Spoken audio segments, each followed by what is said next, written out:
Hello बच्चों, कैसे हो? बढ़िया। तो हम लोग क्या कर रहे थे? हम लोग कर रहे थे ग्राफ्स कर रहे थे कुछ, ठीक है। फंक्शंस के कुछ ग्राफ कर रहे थे, रियल फंक्शंस के। उसको हम आगे कंटिन्यू करते हैं, ठीक है। काफ़ी लंबा हो गया, 2-3 वीडियो बन चुकी है, जानता हूँ, लेकिन समझना तो ज़रूरी है, ठीक है।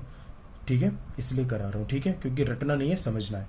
चलो, तो अब हम लोग यहाँ पे समझते हैं। हमारे सिर्फ 2 ग्राफ बच रहे हैं, ठीक है। देखते हैं, अगर आज पॉसिबल ख़त्म हो पाया तो मैं आज ही ख़त्म कर दूंगा इसी वीडियो में, ठीक है। चलो देखते हैं अगला जो हमें करना है। हम क्या कर रहे थे? हमारा टॉपिक है ग्राफ्स ऑफ। तो कॉपी पेन निकाल के रख लो, ठीक है।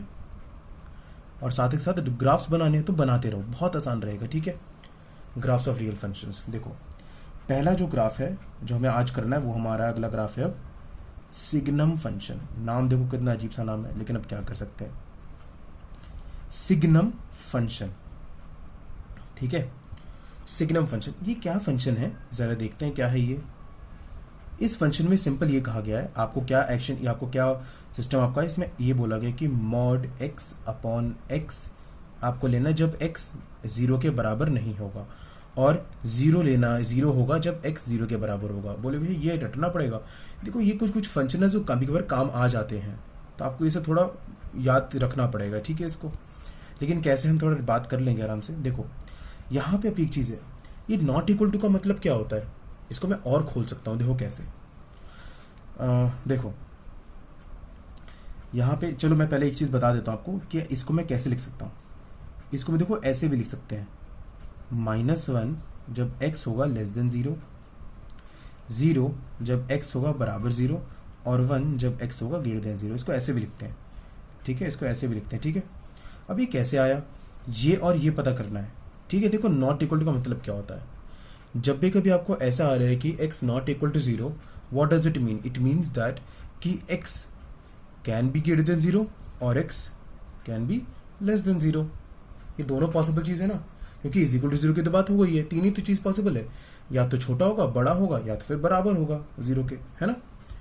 तो यहाँ पे देखो, अगर मैं पहला केस लेता हूँ, अगर मैं पहला केस लेता हूँ कि x मेरा बड़ा है 0 से, क्योंकि मैं इसी की बात कर रहा हूँ ना, तो बताओ क्या होगी इसकी वैल्यू। इसकी वैल्यू क्या आनी चाहिए? x बड़ा है 0 से, आप कुछ भी एग्जांपल ले लो, आप कुछ भी एग्जांपल ले लो, तो क्या होगा बताओ। मान लो कि अगर मैं 1 ले लेता हूँ, चलो अगर मैं 2 ले लेता हूँ, बड़ा है 2, तो 2 डालोगे, 2 मॉड 2 अपॉन 2, है ना। x की भी तो है, तो क्या है बताओ, ये 2 रहा, क्या होता है फिर ये 2 का तो 2 रहता है, 2 अपॉन 2, आंसर क्या मेरा 1 आया। जो डालोगे आपका आंसर हमेशा क्या है, 1 आएगा हमेशा आंसर, ठीक है। क्योंकि देखो, ये मॉड x अपॉन x था ना, तो इसको मैं सिंपल ये नहीं कह सकता क्या, ये पॉजिटिव, अगर ये ग्रेटर देन 0 है तो ये इसको तो साइन कभी बदलेगा नहीं, इसको तो हमेशा पॉजिटिव आएगा, और नीचे वाला क्वांटिटी वैसे ही पॉजिटिव है। कट के क्या आंसर है मेरा, 1 आ रहा है कि नहीं आ रहा। इसलिए ग्रेटर देन 0 पे आपका आंसर 1 आ रहा है, ठीक है। यानी कि जब भी कभी आप x की वैल्यू 0 से बड़ी लोगी तो हमेशा आपको वो आंसर 1 देगा। आप कोई भी एग्जाम्पल रखो, चलो आप बोलोगे भैया एक और रख दो, मैं अगर मैं यहाँ पे चलो -1 बोल रहे हो, माइनस वाला मैं लूंगा भी केस, मान लो प्लस वाला मैं एक 5 ले लेता हूँ, ठीक है। एक और मैं कैसे ले लेता हूँ, 5 का कैसे ले लेता हूँ, जरा डालो। यानी कि मॉड 5 अपॉन 5, मॉड 5 का आंसर 5 होता है, और 5 अपॉन 5 1 ही आया, ठीक है। अब देखो दूसरा केस, अगर मैं दूसरे की बात करूं, यानी कि जब मेरा होगा x लेस देन 0, डालो, ये एग्जाम्पल करो, समझ में आ जाएगा। -2 ले लो, क्या आएगा बताओ। यानी कि मॉड x अपॉन x था ना, -2 का मॉड अपॉन -2, बताओ क्या आएगा। -2 का मॉड तो 2 होता है, अपॉन -2, ये से क्या आंसर आया, -1 आंसर नहीं आया, क्या नहीं आया। अब मैं इसको अगर x के फॉर्म में लिखना चाहूँ तो कैसे लिखूंगा बताओ, ये था, और x नेगेटिव है, ठीक है। यानी कि x क्या है, -x है ना। तो क्या होगा बताओ यहाँ पे जरा फिर, तो ये चीज़ क्या आएगी फिर, ये तो पॉजिटिव हो जाएगा, x हो जाएगा, और ये -x कट के मेरा क्या आंसर है, -1 आंसर आया। आप कोई वैल्यू रख लोगे तो आपका आंसर -1 आएगा यहाँ पे, ठीक है। तो इसलिए जब लेस देन 0 होगा तो आंसर -1 आया, और 0 पे तो 0 था, ठीक है।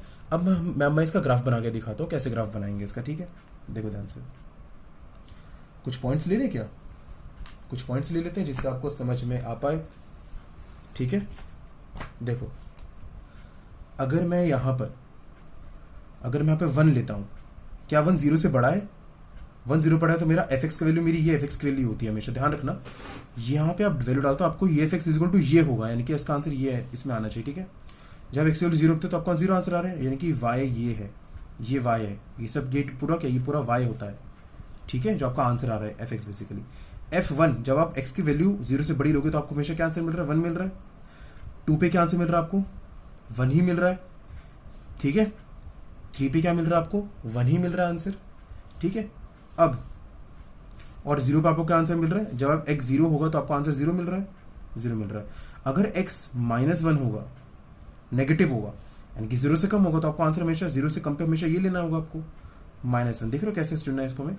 और यहाँ पे जब आपको यहाँ पे अगर मैं ये लेता हूँ, मान लो f-2 ले लेता हूँ, ये भी क्या है 0 से छोटा है, तो आपको लेकिन आंसर हमेशा क्या आ रहा है मेरा, 1 ही आएगा। इसको देखोगे ध्यान से, देखो ठीक है।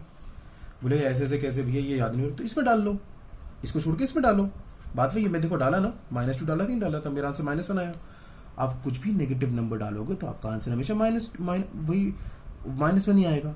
इस तरह से करके देख लेना, कोई भी अगर आपको डाउट आएगा तो ठीक है। फिर अब मैं इन सबको लेकर ग्राफ बनाता हूँ, ठीक है, कैसे ग्राफ आएगा जरा ध्यान दो।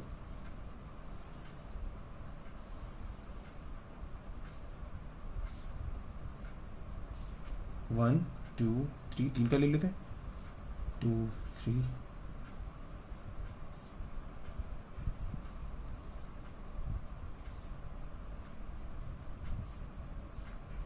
बनाओ बनाओ बनाओ, आप लोग आपसे भी बनाओ, ठीक है। चलो अब जरा बताते हैं।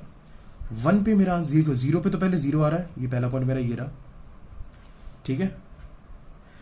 1 पे मेरा आंसर कितना आ रहा है, 1 आ रहा है, ये रहा मेरा अगला पॉइंट, ठीक है।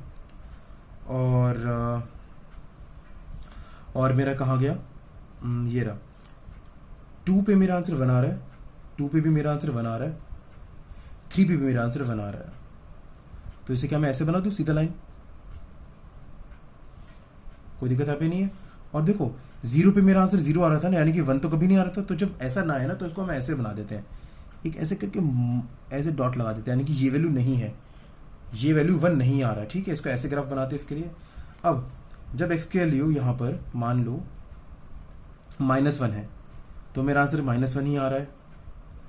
जब x की वैल्यू -2 है तभी मेरा आंसर -1 आ रहा है, जब x की वैल्यू -3 तभी मेरा आंसर -1 आ रहा है।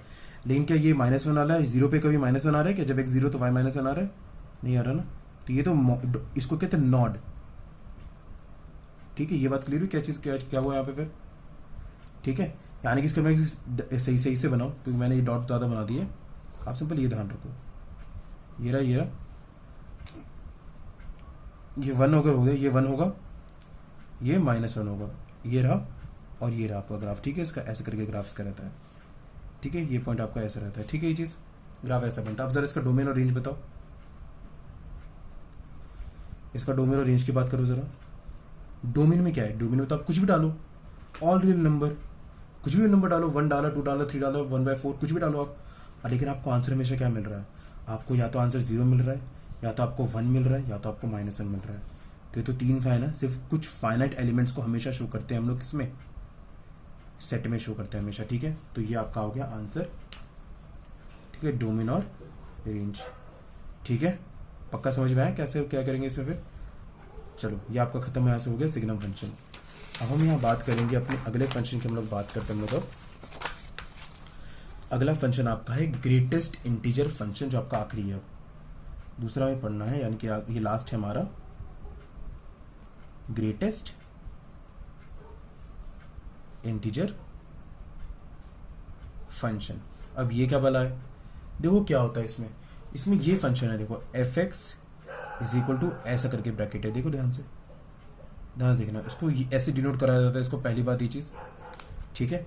और इसका डेफिनेशन मैं बताता था आपको, इसका डेफिनेशन क्या होता है इसकी। ग्रेटेस्ट इंटीजर का फंक्शन का मतलब ये होता है कि ग्रेटेस्ट इंटीजर लेस देन और इक्वल टू x, ठीक है। ग्रेटेस्ट इंटीजर लेस देन और इक्वल टू x, क्या मतलब है इसका, देखो अगर मैं यहाँ पे 1 लेता हूँ, लेट से अगर मैं यहाँ पे 1 लेता हूँ मान लो, ठीक है, यानी कि इसका मतलब ये x1 लिया तो यहाँ भी मैं 1 लूंगा, ठीक है। तो इसका क्या मतलब है, देखो ये आपको समझना है। ग्रेटेस्ट, इसको ध्यान रखो, इसको अलग रख लो और इसका ऐसे कर लो, इंटीजर लेस देन और इक्वल टू x। यहाँ पे x क्या 1 है ना, तो तो इसका क्या मतलब हुआ, इसका मतलब ये हुआ इंटीजर लेस देन और इक्वल टू एक्स, मेरा 1 है तो 1 ऐसे लिख दिया मैंने इसको फिर। ठीक है, अब जरा इंटीजर देखो ध्यान से, अगर मैं नंबर लाइन शो कर लूं, अगर मैं ये 0 है, ये 1 है, ये 2 है, -1 -2 और ये इन्फिनिटी जा रही है। ठीक है, -3 इन्फिनिटी। ठीक है, अब ध्यान दो यहाँ पे जरा, इंटीजर बोला, इंटीजर लेस देन और इक्वल टू 1, लेस देन और इक्वल टू 1, ये या फिर इससे ज्यादा, ये भी है ना, और इससे कम वाले इंटीजर तो ये सब है। कौन कौन से इंटीजर होते हैं, 0 है अगला इससे कम वाला इंटीजर, फिर -1 है, फिर -2 है, फिर -3 है। तो कौन कौन से हैं, एक 1 है, इससे पीछे जाओ 0, फिर -1, फिर -2, फिर -3। आपने ये लिखा पहले, ऐसे चलते रहेगा। अब बोला इन ये जो आपने लिखा ना, इनमें से ग्रेटेस्ट हो, इनमें सबसे बड़ा कौन सा, यही है ना 1 बड़ा है इनसे में से, तो इसलिए इसका आंसर क्या होगा 1। बात करिए ये क्या लॉजिक था अभी ये। अब देखो मैं क्या दिखा रहा हूं पर आपको, एक और मैं एग्जांपल लेता हूं। अगर मैं यहाँ पे ले लूं f5.2 ले लेता हूं, देखो क्या मतलब बनेगा, इसका क्या मतलब होगा 5.2 ऐसे करके, इसका क्या आंसर आएगा, बोलिए भाई जैसे ये करा इसका 5.2 हो जाएगा। लेकिन ध्यान दो 5.2 इज नॉट एन इंटीजर, ये इंटीजर तो नहीं है ना, इंटीजर तो ये सिंपल नंबर्स होते हैं, positive number, negative number and 0, ये तो डेसिमल नंबर का भी इंटीजर तो नहीं होता ना। सेम इसके लिए भी नंबर लाइन बनाओ, इसका क्या मतलब होता हूँ, इसका मतलब क्या हुआ, इंटीजर लेस देन और इक्वल टू एक्स, और एक्स यहाँ पे क्या है 5.2। कौन सा इंटीजर लेस देन और इक्वल टू, इससे कम, देखो बनाओ, नंबर बनाओ, शो करो, ये 0 1 2 3 4 और 5 और ये 6, 5.2 आपको यहाँ होगा 5.2, यहाँ पे 5.2 मान लेते हैं, दिस इज योर 5.2 है ना, -1 -2। अब ये देखो, ये या तो क्या बोला, इंटीजर जो इससे कम या बराबर हो इसके, ये तो पहले बार इंटीजर, तो हम ये तो लेंगे नहीं क्योंकि इंटीजर नहीं है। तो इससे कम वाला कौन सा इंटीजर है, पहला 5 है ना, पहले 5, उससे कम कौन सा है, फिर 4, फिर कौन सा है 3, फिर 2, फिर 1, चलते रहेगा। अब इन सब में से बड़ा कौन सा है, इनमें बड़ा है 5, तो इसका क्या आंसर आ जाएगा सीधा 5।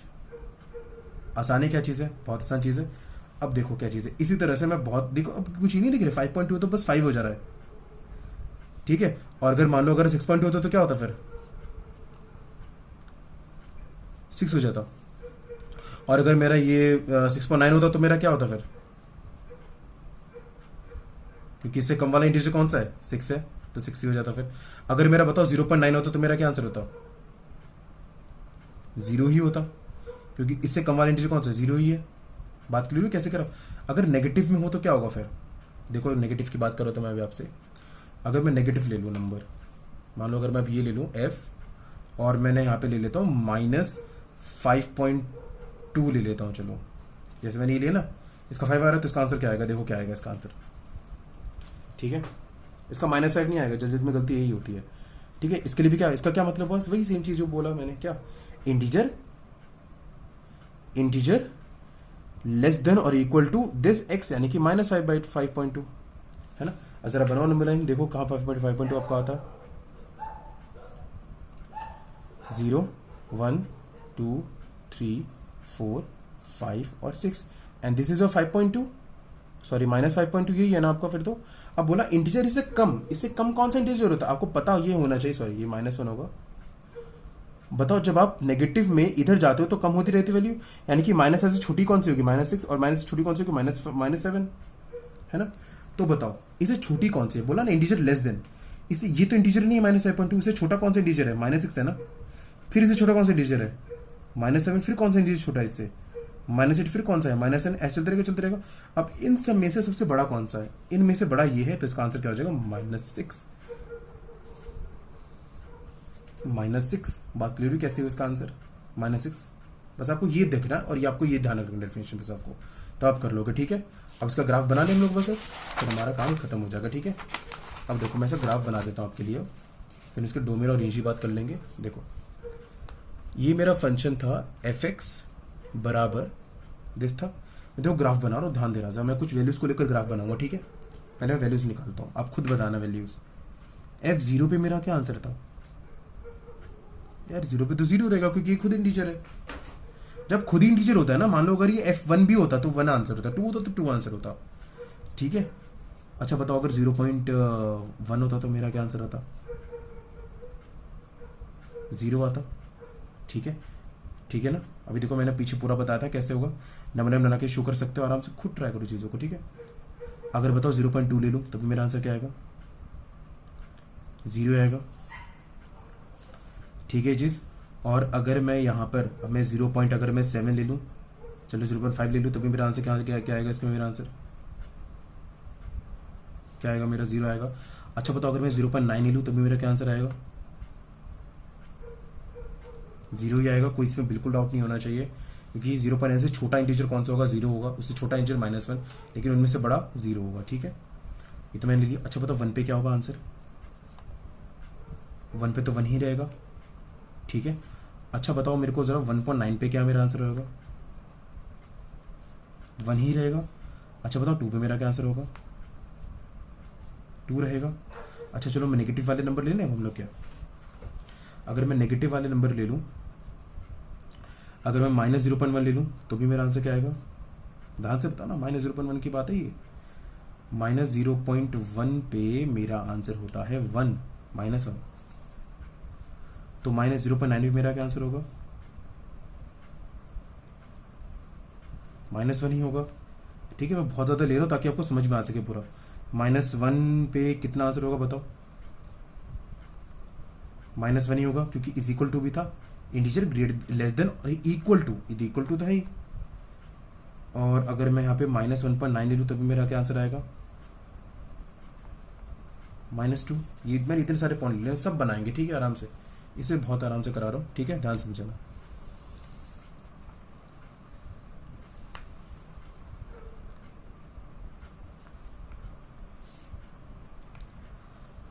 चलो देखते हैं क्या आंसर है। ठीक है, यहाँ पर देखो 0, ये है आपका, थोड़ा बड़ा बड़ा ले लेते हैं, -1, -2, -3, -1, -2, -3, 1, 2, 3 और 4, 1, 2, 3 और 4। अब देखो बनाओ, ज़रा जल्दी से बनाओ, कैसे बनेगा इसका ग्राफ। अगर मैं 0 पे, तो मेरा आंसर 0 आ रहा है, तो पहला तो यही पॉइंट रहा। ठीक है, 0.1 पे मेरा आंसर कितना आ रहा है? 0 ही आ रहा है, तो यही पॉइंट रहेगा कि नहीं रहेगा? ये वाला पॉइंट ही रहेगा। 0.2 पे भी मेरा आंसर 0 आ रहा है, 0.5 में मेरा आंसर 0 आ रहा है, 0.9 पे भी मेरा आंसर 0 आ रहा है, यानी कि पूरा यहाँ तक तो मेरा पूरा 0 आ रहा है। तो मेरा ये तो लाइन ऐसे जाएगी ना, ये तो लाइन ऐसी जाएगी ना, पूरी लाइन है ना। लेकिन 1 पे मेरा आंसर तो 0 नहीं आ रहा ना। जब ऐसा ना है तो इसको हम ऐसे बना देते, देख रहे ध्यान से, इसको ऐसे करते कि ये बना दे, ये यानी कि 1 वैल्यू नहीं है, इसको ऐसे दिखाते। ठीक है हम लोग। अच्छा 1 पे क्या आंसर आ रहा है फिर मेरा? 1 पे मेरा आंसर आ रहा है ये 1 आ रहा है। 1 पे मेरा आंसर 1 आ रहा है। अब बचा 1 पे 1.5 पे मेरा आंसर क्या आएगा? 1 ही आएगा। अच्छा 1.9 पे मेरा क्या आंसर आएगा? 1 ही आएगा। लेकिन 2 पे देखो, ये तो पूरा ऐसे लाइन चला, लेकिन 2 पे क्या वैल्यू, क्या 1 आ रही है? नहीं ना, 1 नहीं आ रही, तो मैं इसको ऐसे कर दूंगा। क्यों 2 पे मेरा आंसर आ रहा है 2 आ रहा है, 2 पे मेरा आंसर 2 आ रहा है। 2.5 पे मेरा आंसर क्या आएगा? 2 ही आएगा। और 2.9 पे मेरा आंसर 2 आएगा। लेकिन 3 पे मेरा क्या आंसर आएगा? 3 पे मेरा आंसर 3 आ जाएगा ना फिर तो ये पॉइंट नहीं होगा, क्योंकि 3 पे मेरा आंसर 3 आ रहा है। फिर ये 4 तक कैसे जाएगा? फिर डॉट लगेगा। इसका मतलब क्या होता है कि ये वैल्यू नहीं है, 3 पे 2 नहीं आ रहा, इसको ऐसे लगा देते। ठीक है, अब यहाँ देखो 0.1 पे मेरा आंसर क्या आ रहा है? 0.1 पे मेरा क्या आंसर आ रहा है? देखो तो बताओ आंसर। 0 आंसर आ रहा है। -0.1 पे यानी कि इस वैल्यू पे मेरा आंसर -1 आ रहा है, यानी कि ये रहा मेरा आंसर, यहाँ लगा देता हूँ। ठीक है, और मेरा यहाँ से -1 पे मेरा आंसर कितना आ रहा है? -1 ही आ रहा है। और ठीक है चीज़, तो यहाँ से तो मेरा यही हो गया। ठीक है, ये मेरा ये रहा। ठीक है, लेकिन क्या 0 पे मेरा आंसर क्या आ रहा है? 0 पे मेरा क्या आंसर 1 आ रहा है, -1 आ रहा है, नहीं आ रहा है, तो इसको मैं यहाँ पे डॉट लगाऊंगा इस में। ठीक है, अब -1 पे मेरा आंसर क्या आंसर आ रहा है? -1 पे -1.1 पे मेरा क्या आंसर आ रहा था? अगर मैं -1.1 भी ले लूँ तो मेरा क्या आंसर आएगा? -2 आएगा। -1.1 पे मेरा आंसर -2 आ जाएगा। फिर ऐसा चलते रहेगा -2 पे मेरा आंसर -2 ही होगा, लेकिन क्या -2 में मेरा आंसर -2 होगा? इसको ग्राफ को ऐसे बना देते हैं, देख रहे हो बस उल्टा चल रहा है। फिर इसको ऐसे क्या बना देंगे, फिर इसको ऐसे ऐसे बना देंगे, फिर ठीक है, यहाँ से ऐसे, फिर ऐसे चलता रहेगा बस ग्राफ, ठीक है। देख रहे हो कैसे चल रहा है ग्राफ। ये वैल्यू क्या बता रही है कि -1 पे आंसर क्या है मेरा 2 आ रहा है, नहीं आ रहा, बस ये ध्यान रखो। इसका ग्राफ ऐसे बनता है, ठीक है। हल्का बहुत समझ में आया कैसे करना है इसको, ये ज़्यादा यूज़ नहीं होता, बस आपको क्या ध्यान रखना है, पेपर में आपको ये पूछ लेते हैं, पेपर में आपको ये पूछ लेते हैं इसकी वैल्यूज़ बताओ क्या क्या होगी, ठीक है। अब इसका डोमेन बताओ क्या आ रहा है इसका डोमेन, तो आप एक्स की जगह कुछ भी रख सकते हो, यानी कि रियल नंबर। इसकी रेंज क्या आ रही है लेकिन इसमें, अब बोलोगे भैया इसमें 0 भी आ रहा है, यानी कि 0 भी आ रहा है, अच्छा 1 भी आ रहा है, 2 भी आ रहा है, बहुत सारे नंबर यानी कि इसमें सभी आ रहे हैं, ठीक है। रियल नंबर आ रहा है, देखो यहाँ पर -1 आ रहा है, लेकिन कभी भी इसमें क्या कभी कोई डेसिमल नंबर आ पाएगा, क्या कभी भी यहाँ पे कोई रूट का नंबर आ पाएगा, बताओ, नहीं आ पाएगा ना कभी भी। बोले भैया रूट तो आ सकता है, क्यों? क्योंकि भैया रूट तो ये होता है आपका √2, और यहाँ पे आप इसको √2 लिख लो, तो फिर आप √2 लिख दो, लेकिन √2 नहीं लिखते। √2 नंबर लाइन पे शो कैसे करते हो आप √2 को नंबर लाइन पे शो करा जा सकता है ना, 9th क्लास से पढ़ा था आपने, लेकिन √2 क्या लिखते हैं हम लोग, 1.41 लिखते हैं, ठीक है। √2 को 1.41 लिखते हैं ना, √2 की वैल्यू।